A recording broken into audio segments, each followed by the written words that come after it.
My name is Ahmed.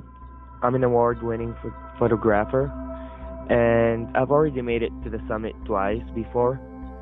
And this time is my third time, and my objective is to take photos and videos of the Kumbo ice fall for a project that I was working on separately. My name is DJ Harriman. I am a world-class marathon runner. I have ran over 50 marathons in my life, including New York, London, and Chicago, which I have won in the last 5 years. I do not have much experience climbing, so I'm definitely going to have to rely on others in the group. The tallest peak I have climbed is Mount McKinley in North America, which is 6,194 meters. I have many incentives from my sponsor if I'm able to reach the summit. Some of my goals are to reach the summit, avoid rescue, and avoid getting frostbite. My name is Michaela, and I'm Italy's most accomplished mountaineer. I'm tired of hearing about other climbers leaving garbage and polluting this beautiful mountain, so I'm here to clean it up.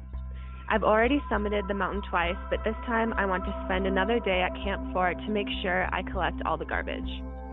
If I am successful, I will receive a major grant from an eco-friendly European company and use it to fund my Clean Italy's Rivers campaign. I'm a little bit more nervous to climb the mountain because last time I suffered from AMS. Hopefully it won't happen again this time. Hi, my name is Lacey Bland, and I'm a tenured professor at one of the major medical schools and a world-renowned physician. I've had publications in some of the top medical journals. I have climbed the highest peaks in North and South America. However, I have never been on a climb above 8,000 meters or 26,000 feet. I have decided to go to Everest to conduct more research. This time around, I would like to see how cognitive functioning and heart functioning is affected as people climb above 15,000 feet. I would also like to see how people adjust as they sleep and rest at particular altitudes. In order for me to conduct this research, I will need to stop at one camp for at least one day. My name is Carissa, and I am the leader of the Filthy Animals of Everest. I have been climbing in the Himalayas for more than 15 years and have already summited Everest 5 times before. I also have reached the top of all of the other 14 peaks in the world that are above 8,000 meters. I am the most experienced high-altitude mountaineer on my team. I would love to get to the summit for the 6th and final time, as I have promised my family that I would not go again. If I get my team to the top of Everest and capture photos and video of us wearing certain gear, the company has offered me a generous incentive. I have many goals for this journey that include getting my whole team to reach the top, avoid rescue for everyone, and stay together through Camp 4 as well as the summit. As a physician, I decided to stay at Camp 2 with Michaela, our environmentalist, as she fell ill on the hike to Camp 2.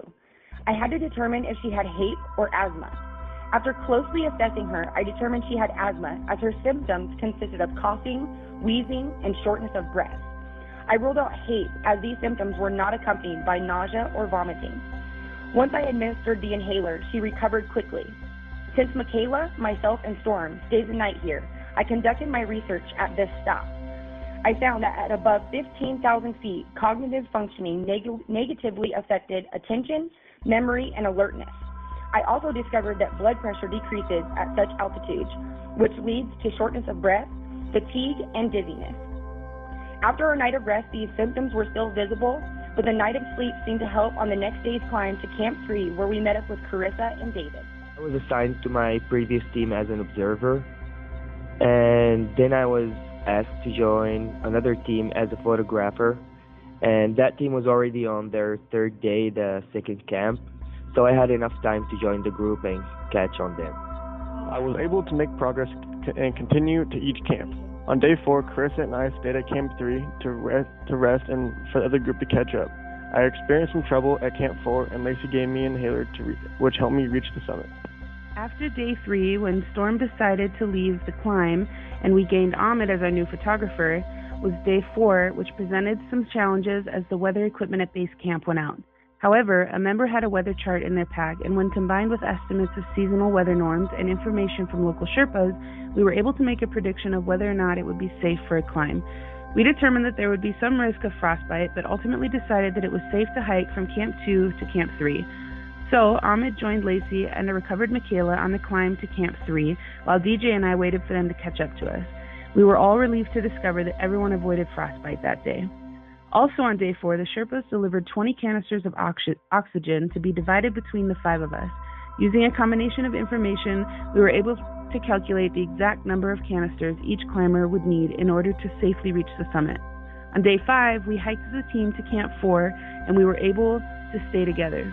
On the final day, with every member having received sufficient amounts of oxygen, our whole team successfully reached the summit of Mount Everest.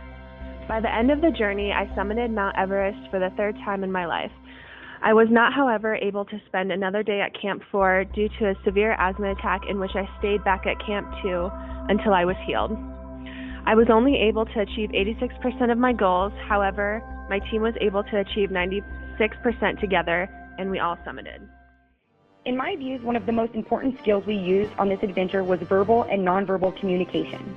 The times we could hear each other, we focused on transmitting and understanding the information between the sender and receiver. We did this by decoding and encoding information carefully, which our team did very well. By understanding and transmitting information carefully, we made very few mistakes, which helped with our successful outcomes. Nonverbal communication was just as important. By including our skills in reading and showing nonverbal communication influenced the meaning of the verbal communication in a positive way. There were also times where we couldn't hear each other due to negative conditions. In these times, we used nonverbal communication to make up for our lack of verbal communication. Our team effectively used both verbal and nonverbal communication throughout this journey, which helped the process run smoothly. Meaningful interactions was another skill we used to improve perception. Throughout this journey, it was very important for all of us to have self-awareness and mutual understanding. This is because we had individual goals and team goals. And in order to make these decisions, each encounter needed to have a meaningful interaction. The fact that every team member was aware and understanding had a huge impact on our success, as we had frequent interaction to work toward a shared goal where we needed to rely on one another. This would never have worked out the way it did without the meaningful interaction the team shared during the climb. Our group also displayed the 4 dimensions of empowerment, which are self-determination, meaning, competence, and impact.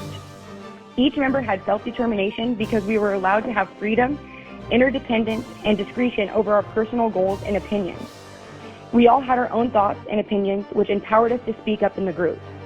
Meaning was demonstrated because we each had a very important role that contributed to the overall goal.